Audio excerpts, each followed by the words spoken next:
KB Fit Brit. Let's talk about the kettlebell snatch. So, kettlebell snatch, arguably the most technical and challenging lift in kettlebell sport. Most people ask me questions all the time, how do I prevent blisters and ripping my hand? So we're going to take you through a little tutorial of the snatch to hit on some key points, starting with the upswing.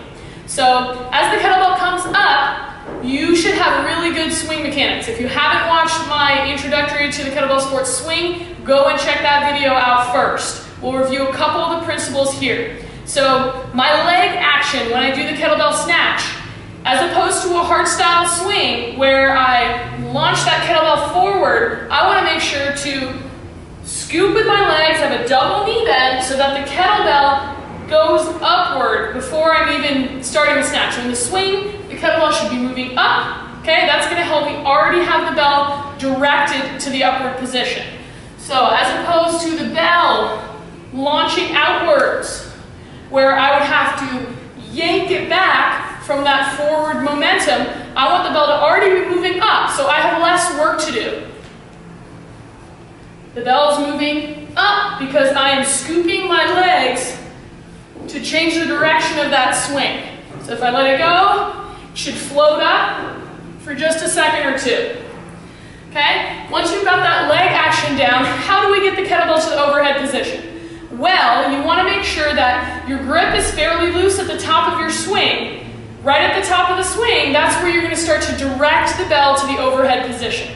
Essentially, all the work is done by the legs. The bell has enough momentum. All you're going to do is shift that shoulder and that side of your body back to direct the kettlebell back towards you. Then you're going to punch your hand up. So what we want to avoid is we want to avoid the bell pulling me back, okay? First of all, that's not good for the shoulder. Second of all, you're not going to be able to fixate the bell and have your rep counted in a competition, or it's just not quite safe.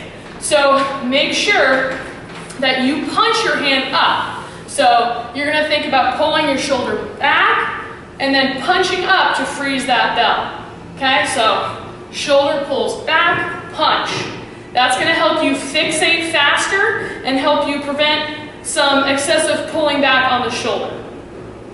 Next principle is you have to open your hand early enough so that the bell can flip over and you can fully insert your hand through the handle. So notice that the handle of the bell is diagonal across my palm. There's no space here between my forearm and the bell. So this is what I want to avoid. This is going to put unnecessary strain on my wrist, tire out my forearm, tire out my grip, and it's going to be hard to fixate the bell because it's wobbling around. So in order to insert the hand early enough, I have to make sure to open my fingers right around here at the top of swing level instead of waiting to the last minute. So if I wait until the last minute, right here, bam, kettlebell is going to hit my forearm. It's kind of going to hurt. So make sure that you open your hand early enough, right about there, so that you can have time to slide your hand all the way through. So showing that again, open, push through. Open, push through. Probably the most important part to having a good kettlebell snatch is being able to drop the bell so that it doesn't pull and tear on your hand. So the softer you drop the bell, the less it's going to fatigue your forearm and the more reps you're going to be able to do, the longer time you're going to be able to go. So we're going to talk about some different principles that are going to help you achieve a better drop. So what you're going to do first is you're going to take this flat part of the bell, I call it the butt of the bell, and you're going to turn the butt out.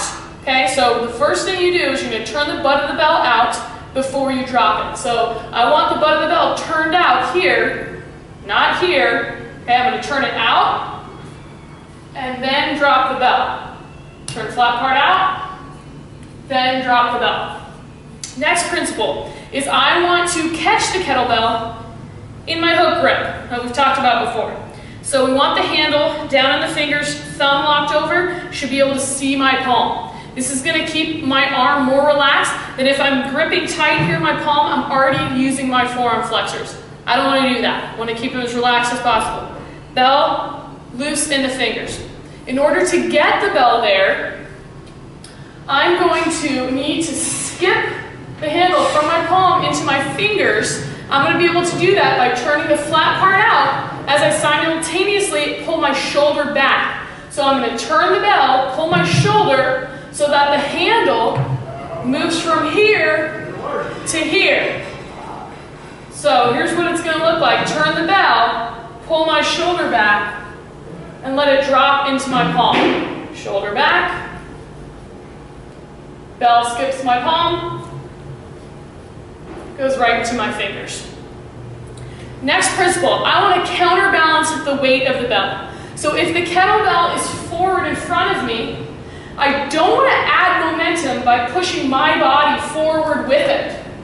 So if I am pushing my shoulder forward and I'm leaning forward, I'm adding momentum to the bell as it drops down. This is going to cause it to go faster, pull my hand, and make things worse for myself. So in order to have that nice smooth drop, I want to slow the bell down. I want to counterbalance so that I'm not adding any momentum to the bell. So when the bell is in front of me, I want to stay back until it's in the backswing when the bell's behind me and my chest has to come down to counterbalance there.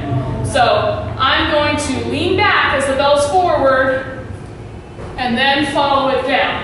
So wait again, wait for that red zone to be eliminated between the arm and the body before my hips push back. Notice my chest stays up as that bell goes forward.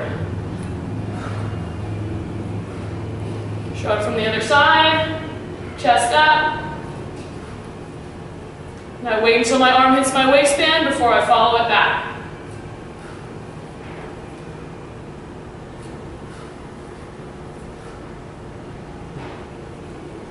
One other thing I want to keep in mind is the distance between my arm and my body. So in general, like I just told you, I want to eliminate the red zone. However, if I drop the bell too fast, if my elbow comes down too fast, watch what happens. You can see the kettlebell yanking on my arm at the bottom. I tried to make the trajectory of my arc too small. I brought it in, and then it has to go back out, and it yanks my arm. So what I want to do is keep that arc the same size all the way around. So what that means is that I don't want my elbow to be much lower than my hand because this is going to cause the bell to yank me down. So in general, I want to try to keep my elbow and my hand right about the same level throughout most of that drop. You can relax your upper arm into your body. In fact, that's going to help you relaxing the shoulder and letting that upper arm drop down, but we can't let the elbow get below the hand. Again, it's going to pull you down, cause for some rings. So I'm going to try, after I turn the bell, to relax my upper arm and bring that in, but keep the elbow and hand level throughout most of the rest of the lift. So I'm going to relax my upper arm,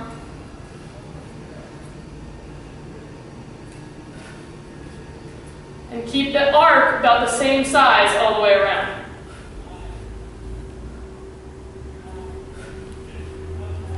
Show you from the other side. Sure is.